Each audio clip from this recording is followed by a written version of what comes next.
الشمس والقمر بحسبان والنجم والشجر يسجدان والسماء رفعها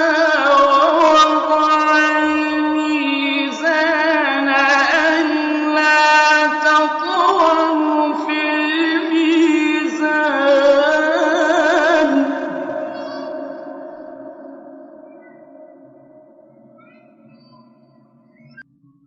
وأقيموا الوزن بالقسط ولا تخسروا الميزان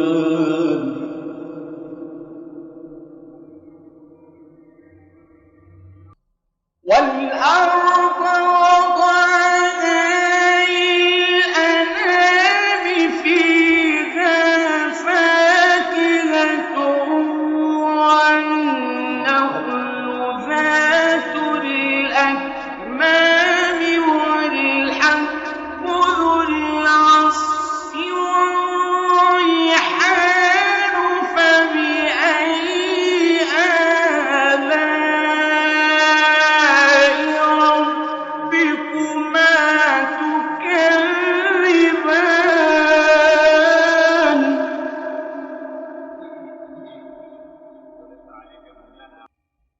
خلق الإنسان من صلصال كالفخار وخلق الجان من مارج من نار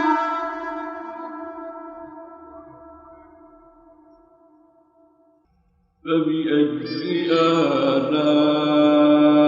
آلاء ربكما تكذبان رب المشرقين ورب المغربين فبأي آلاء ربكما تكذبان مرج البحرين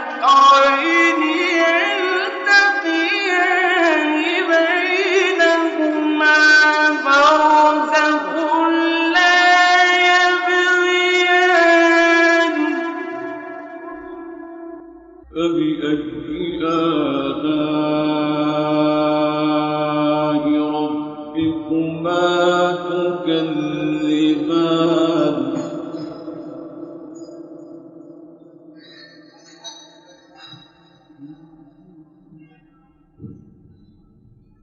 يخرج منهما اللؤلؤ والمرجان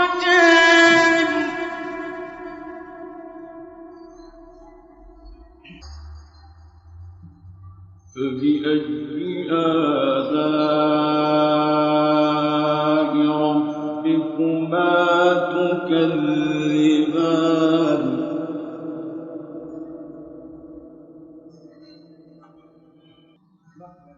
وله الجوار المنشآت في البحر كالأعلام فبأي آلاء ربكما تكذبان كل من عليها فان كل من عليها فان ويبقى وجه ربك ذو الجلال والإكرام